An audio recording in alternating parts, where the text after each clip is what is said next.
Hey everyone, my name is Wedge. It's been about a week and a half since Modern Masters 2017 was released, and needless to say, Modern has had a spotlight shined on it. In this video, we're going to recap all the craziness that has happened in the Modern economy since Modern Masters 2017 came out, and talk about what we can expect to see in the near future for all of you wondering when to buy your much-needed staples. If you enjoy these types of financial videos and want more of them in the future, be sure to hit that like button, helps out a lot. We're going to begin at the top and move down. Tarmogoyf, the most infamously expensive card in Modern for years, just got its third Modern Masters reprint at the Mythic Rare level. Modern Masters 2017 Tarmogoyfs will run you about $85 each right now, way cheaper than we're used to.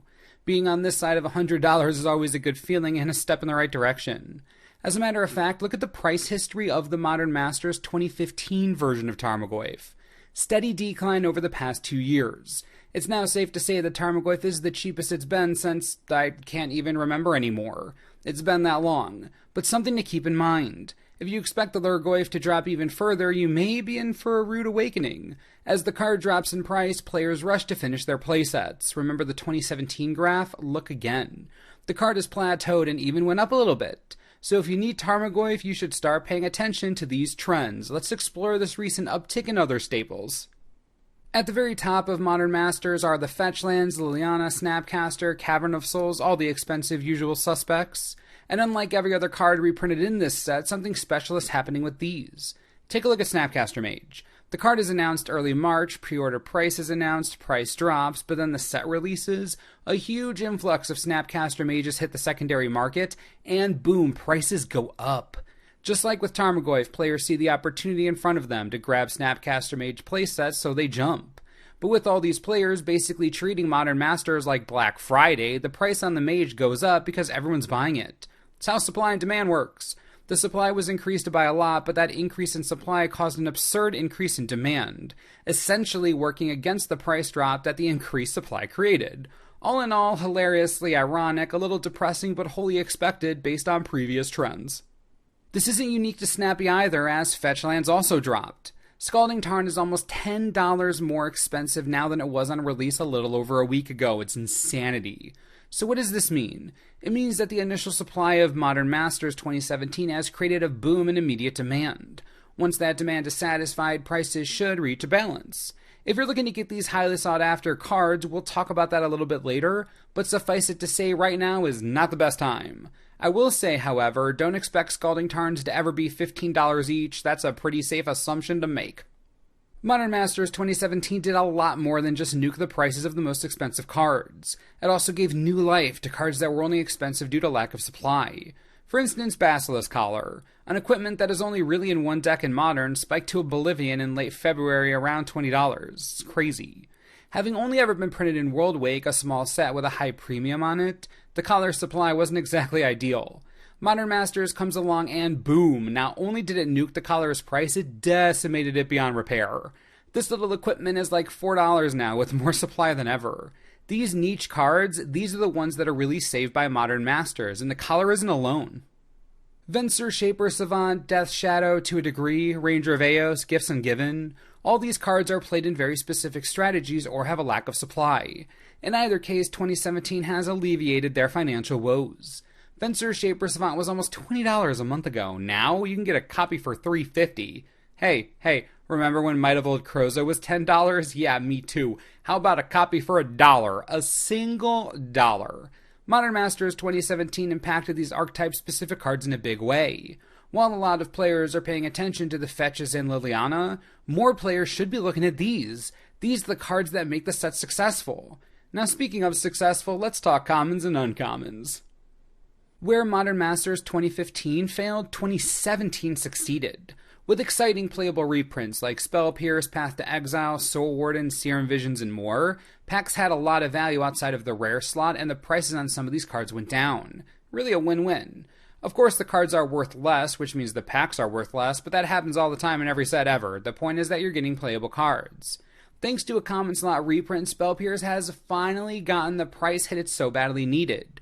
No longer a ridiculous $2 common, you can get copies of the counterspell for legit 50 cents. 50 cents, 50 cents. It's about time. Also, and this is of particular importance to those of you who love your foils, Look at foils with Spell Pierce from Zendikar. Crazy, right? $30 each? Come on. But with the same artwork and same modern border, you can get a foil Spell Pierce from Modern Masters for only $8. Take this and apply it to most every card in the entire set, cheaper foils for all. In addition to one deck staples and commons and uncommons, the set also did some great work hitting a few key sideboard cards that were long overdue for reprints. I'm looking at you, Stony Silence and Grafdigger's Cage. Once $10 each, Stony Silence now sits at $3. Basic math tells you that's one cheap sideboard card. Grafdigger's Cage, same deal except the stupid thing is in Modern, Legacy, and Vintage. Even with all of that, 2017 absolutely crushed the price, dropping it down to around $3 each. A world where you can get two sideboard staples in multiple formats for $3 each, yeah, I'll live in that world. And the best part is that the increased demand isn't going to hit these as hard because players aren't looking to grab playsets of these, like the Fetches or Liliana. Now that's value. You can safely buy these now if you need them. Before we get into the super interesting data from this set, there's one last function Modern Masters 2017 performed. It helped control the price of some cards.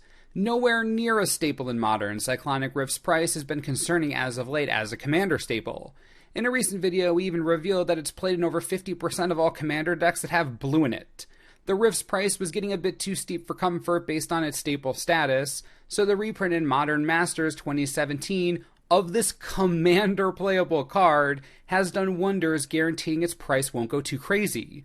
Now sitting at around $4 each, this reprint was clearly one to help maintain the Rift's price before it gets out of control. Sort of like how you have to reprint Path to Exile just to keep it relatively affordable, maintenance is important. So when should you buy your Modern Masters 2017 staples? Let me break it down for you. If you need commons or uncommons, buy them now. You're safe to get them. They don't go through the same fluctuations as the high impact rares or mythics. Even if you're looking at something like Path to Exile, it's the lowest it's been in a long time right now, and while it may go down a little bit more, I'd err on the side of caution and get them while they're as cheap as they are. For rares used in a single strategy, these cards aren't staples across the format. That's why when you look at their price history, you don't see any recent pushback. They have already flatlined, so you're in the clear there. Now I know what you want to talk about. Fetch lands, Tarmogoyf, Liliana, Snappy, all the big stuff. For this, we're going to take a snapshot of the past as a lesson. Take a gander at this graph looking at Karn Liberated. Modern Masters 2015 was released on May 22nd, 2015. You can see right after that happened, Karn was at his lowest point, but not a week after. He climbed a little bit, then leveled out over the coming months. This trend of immediate drop into immediate small gain into slow burn is incredibly common among the high-impact cards of the set. How about Tarmogoyf from 2015? Same thing. Dark Confidant? Same thing. Noble Hierarch? You guessed it, same thing. And this pattern, not an isolated incident. Eternal Masters, released June 10th of 2016. Force of Will, same burn. Jace the Mind Sculptor, same burn. So let's take a lesson from history, shall we? The cards you're looking for are in the middle of a demand spike right now. Just wait a little bit. Wait for a supply to fulfill demand. It won't be huge savings, but if you want to know the absolute best time, wait a little bit. History shows us the way. It's the more you know. The last thing I want to touch on is what I consider to be one of the most interesting effects of the set, or should I say lack of an effect. Whenever a set like this comes out, inevitably there are cards that don't end up getting reprinted and they go crazy price-wise. We're talking through the roof insane. It's happened before, I'm sure it'll happen again. Knowing that a card isn't coming back is a surefire way to increase its price, but something different has happened this time around. Now we obviously have Mishra's Bauble, which just went off the rails when it was imprinted in this set, doubling in price up to an absolutely stupid $40 each for a Cold Snap Uncommon, my goodness. Anyways, that's about what you'd expect from a decent amount of cards as soon as they weren't spoiled for the set. But besides the Bauble, not a whole lot went crazy. Let's look at some of the more high-priority cards that weren't reprinted. Chalice of the Void, Horizon Canopy, and Snaring Bridge, Engineered Explosives. We're talking expensive, hard-to-get cards here. When they weren't announced for the set, they didn't spike. They went up a couple dollars each, but nothing significant. No giant boom, no doubling in price. Easily the least impactful preview season on non-reprinted cards I've ever seen. Think about it. Can you name even a few cards that spiked a crazy amount due to preview season? We're not talking $5 here. We're talking big moves like Mishra's Bauble big. There really aren't that many. Through the Breach, maybe the biggest. Pact of Negation went up a little bit. Anyways, it has to make you think. Why not? Is the demand on these high priority cards finally fulfilled? Everyone's so focused on the Modern Master staples they couldn't care less about what isn't in the set. It's just unusual, definitely not the norm considering past Masters releases. Thought it was worth sharing, it's pretty interesting. So what do you think about Modern Masters 2017? Did you buy it? Are you going to? Are you going to buy the singles you need? I need to know how you're feeling about this Master set. Everyone seems to be pretty happy about it, so I'm genuinely interested to see where you land. If nothing else, it's really nice to see Tarmogoyf on this continued negative trajectory. Just makes you feel good, you know? Anywho, I do hope you enjoyed the video, and we'll be back all week with a bunch more content for ya. As always, thanks for watching, and we'll see you next time.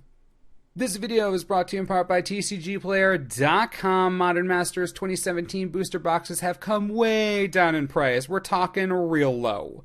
You can get boxes right now, this second, for $195 each. That's awesome. With all the greatness you get in each box, it's a crazy good value.